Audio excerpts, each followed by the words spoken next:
So imagine you're close to or in retirement and you're looking forward to some well-earned peace of mind.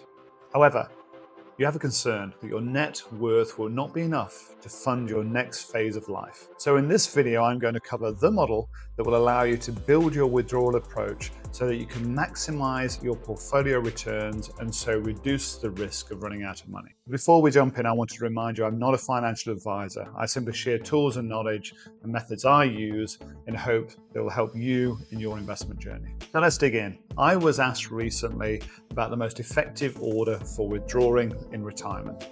Not surprisingly, there are a number of factors to consider, both personal to you, but also more broadly in respect of the types of assets and investment vehicles you personally hold. So let's go through some of those key factors you should consider. Firstly, it's your income needs. Everyone's retirement lifestyle is very different. You should calculate how much income you need to maintain your desired lifestyle and adjust your withdrawal rates accordingly. If you need a higher level of income, you may need to withdraw from a wider range of assets, including those with higher growth potential. Secondly, we should consider longevity. We of course all hope for a long, healthy retirement. Consider that you should plan your withdrawals to ensure assets last throughout all of your years. If you're healthy and you expect to live a longer life, you may need to be more conservative with your withdrawals. Thirdly, there's tax efficiency. This is key. We of course want to legitimately minimize taxes and keep more of our hard-earned money. So usually we'll prioritize withdrawing from taxable accounts first, allowing tax-efficient accounts like ISAs and pensions to keep growing tax-free. For most people, this would include taking from their general investment accounts. This approach then lets you take advantage of tax-free compounding, which can significantly boost your returns over a longer period. Fourth consideration is your risk tolerance. Are you prepared to take greater risk for higher returns, or do you prefer a more conservative approach? Your risk appetite influences whether you withdraw from high risk assets earlier or later in retirement. If you've got a longer time horizon, you may be comfortable withdrawing from higher risk assets first, allowing them more time to potentially recover from market conditions. Conversely, if you have a lower risk tolerance or a shorter time period, you may prefer to withdraw from lower risk asset types first. Then there's liquidity. Some of the assets, like cash, are readily available and you can take them when you need them. Others, like property, have low liquidity and it might take longer to sell. It's really important to ensure you have sufficient liquid assets to meet your short-term income needs. Then there's inheritance tax. If we're looking to leave a legacy for our loved ones, consider inheritance tax implications of the different assets when planning your withdrawals. So now let's break down the general model for withdrawing from your assets in the most effective way. This model may not be right for everyone.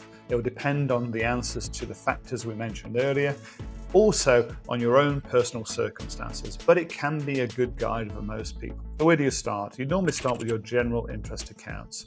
These basic savings accounts, they usually offer the low returns, but are easy to access. But remember, don't deplete them so much you lose access to your emergency funds. Secondly, you'd look at taxable investment accounts. You tap into these investments next. Now, I recognize that you will pay capital gains tax on the returns that you've received, but what this does, it leaves then the assets sitting in tax-advantaged accounts to accrue tax-free. The next one doesn't apply to everyone, but if you've got rental properties, if you're ready to say goodbye to those and all your landlord duties, and you need a lump sum, then you consider selling your rental properties.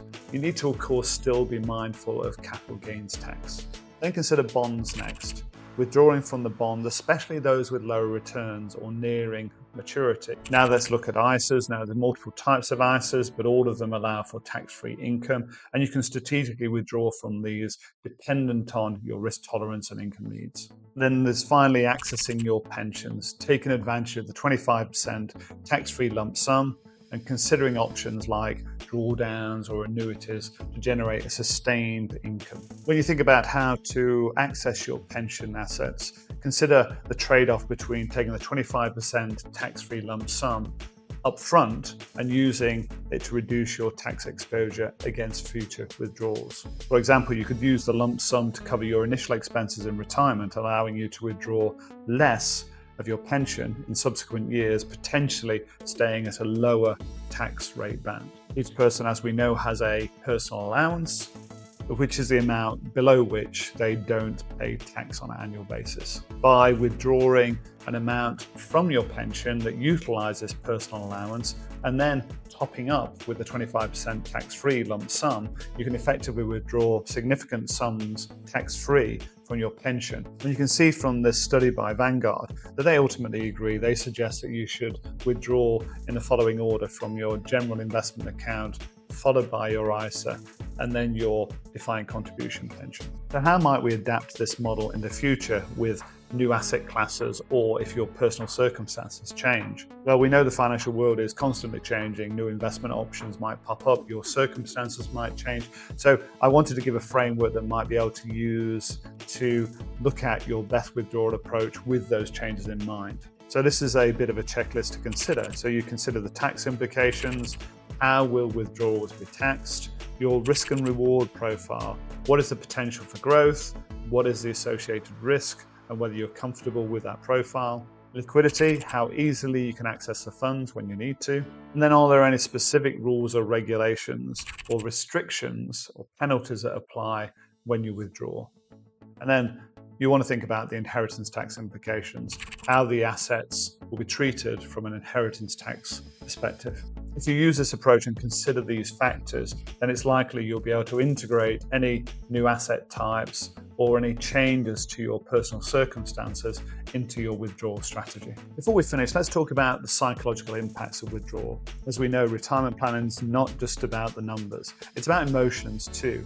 Many people going into retirement fear running out of money, or they might overspend early on. Finding the right balance that gives you peace of mind but financial security is the key. It's also important to consider your legacy goals and any desire you have to leave inheritance. This might influence your withdrawal strategy and the type of assets that you prioritize. So let's wrap up. So optimizing for retirement withdrawals, it's key. It's key to a fulfilling and financially secure retirement. You want to understand your assets, consider your own circumstances, and have a framework that's flexible to work around. And of course, don't forget to review your withdrawal strategy on a regular basis. If you're interested in how you set that strategy, then there's a video linked above. So thanks for watching the video. If you found the video useful, please subscribe and share with anyone you think would find value from it. And don't hesitate to share your own withdrawal strategies in the comments below. Thanks for watching.